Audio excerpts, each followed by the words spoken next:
Hello everyone and welcome to this Friday's episode of Sports Corner. I'm Cole Young and starting out like I normally do this time of year, the NFL Week 1 was absolute mayhem. I mentioned last week that the Eagles narrowly defeated the Cowboys at home on Thursday night. Then, on Friday, the Los Angeles Chargers and Kansas City Chiefs traveled to Sao Paulo, Brazil, where Justin Herbert threw for 318 yards and 3 touchdowns with 0 turnovers as the Chargers defeated the defending AFC champion Chiefs. Then, on Sunday, several games were decided by last-second touchdowns or field goals, or missed field goals. The Browns missed a late field goal to fall 17-16 to the Bengals. The Buccaneers miraculously scored a touchdown with less than 1 minute remaining in the fourth to beat the Falcons. The Jets and Steelers win a shootout until the very end, and Brock Purdy lobbed a touchdown pass in the final 2 minutes to have the 49ers defeat the Seahawks. However, nothing could have prepared us for Sunday or Monday night's games. With less than 12 minutes remaining in the game, Baltimore Ravens running back Derrick Henry rushed for a 46-yard score, his second time finding the end zone on the night. The Ravens extended their lead to 40-25, and things looked pretty bleak for the Buffalo Bills. Josh Allen led the Bills on an 80-yard touchdown drive on the ensuing drive, but the score still sat at 40-32, and the clock kept ticking.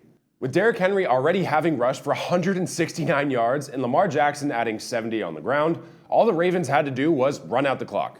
That's when the impossible happened. Henry fumbled on the second play of the drive, and the Bills recovered. After a quick 4 plays, Josh Allen ran for his second touchdown of the night, and suddenly, the Ravens were in trouble.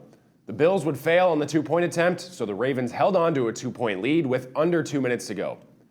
The Buffalo defense absolutely stonewalled the Ravens offense, forcing them to punt with 1 minute and 33 seconds remaining. With no timeouts, Allen led the Bills 66 yards down the field to get into field goal range. As the clock struck 0, Matt Prater drilled the kick through the uprights, and the Bills successfully pulled off one of the most improbable comebacks we've seen in a long time. 2 head-turning stats from this game. Josh Allen is the first quarterback to put up over 250 passing yards and 2 rushing touchdowns in a single quarter in NFL history, and he did it all in the fourth with the game on the line. The other stat, Ravens head coach John Harbaugh now has blown 17 double-digit second-half leads in his career. That's the most of any coach since at least 1991. On Monday night, we had a similar second-half comeback. To start the third quarter, Caleb Williams and the Chicago Bears were up 17-6 after a pick 6, and the Vikings looked like they would lose their season opener on the road. However, J.J. McCarthy, in his first NFL start after missing his entire rookie year due to injury, led the Vikings on 3 unanswered touchdown drives, including throws to Justin Jefferson, Aaron Jones, and a 15-yard scramble for a score. Caleb Williams would lead the Bears on 1 final touchdown drive to end the game, but it was too little too late as the Vikings pulled off their comeback and defeated the Bears 27-24. If the rest of the NFL season is anything like Week 1, we're in for a treat for sure. I started off hot with my picks last week, going a perfect 4-0 to start the year. Let's see if we can keep it rolling for Week 2. This week, I'll go with the Lions over the Bears, the Eagles to get a win over the Chiefs in a Super Bowl rematch, the Ravens to bounce back with a win over the Browns, and the Chargers to stay hot against the Raiders on Monday night. Week 2 of the college football season was, well, underwhelming. Ohio State won by 70, Oregon by 66, Penn State by 34, Miami by 42, Texas by 31, and so on. However, there were some nail-biter games and close finishes. Unranked Baylor upset number 17 SMU 48-45 in a game that went to double overtime. The game of the week, number 15 Michigan and number 18 Oklahoma, saw the Sooners defeat the Wolverines 24-13. But the biggest upset of the week came when unranked USF won their second straight game over a ranked opponent, this time defeating number 13 Florida 18-16. The rankings have already been sufficiently shaken up, and there are still some pretty big ranked games this weekend. On Saturday at 1:30, newly ranked number 18 USF will continue their path for Florida dominance by facing number 5 Miami on the road. Then at 4:30 p.m., number 16 Texas A&M will travel to South Bend, Indiana to face number 8 Notre Dame. However, before any of that happens, the game of the week will be on ABC at 12:30 p.m. Number 15 Tennessee Volunteers will host number 6 Georgia Bulldogs, and this should be a fun SEC matchup. Tune into these games plus a whole lot more this weekend for some fun and fast college football action. The U.S. Open of tennis came to its conclusion earlier this week, and the results are in.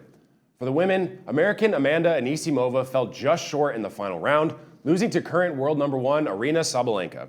Sabalenka became the first woman to win back-to-back singles titles at the U.S. Open since Serena Williams won 3 in a row from 2012 to 2014. For the men, the top two players in the world, Jannik Sinner and Carlos Alcaraz, faced off in the final round once again for the third straight time in a major final. 3 years after winning his first major title and becoming the youngest #1 player in history, Alcaraz reclaimed his place atop the sport with another win at the US Open. In doing so, he took back the world's top ranking from Sinner after a 65-week run and extended his head-to-head record to 10-5 over Sinner. These two are going to be at the top of the tennis game for a long time, and it's going to be electric watching them compete for titles every year. Congratulations to Alcaraz and Sabalenka for their US Open title wins. We've been on WNBA playoff watch the past few weeks, and the final teams have officially punched their tickets to the postseason. The final regular season games of the year took place yesterday, and the first round of the playoffs will tip off on Sunday. Unfortunately, our local LA Sparks fell just one spot shy of making the postseason, while the Fever, Valkyries, and Storm claimed the final 3 spots. Like I said, the first round will start Sunday, so don't miss out on any of the action.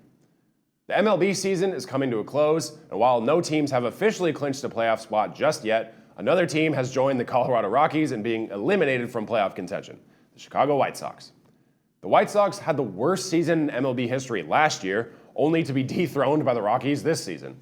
Now, both teams are the first two to be eliminated from the postseason this year. I expect in the coming days, the Brewers, Dodgers, Phillies, Blue Jays, and a few others will officially cement their playoff spots, but for now, we just have to watch and wait. With all that said, enjoy more football, baseball, basketball, and a lot more this weekend. Be sure to come right back next week for more news, updates, and highlights from all across the sports world. I'm Cole Young. Have a great weekend. I'll see you next time.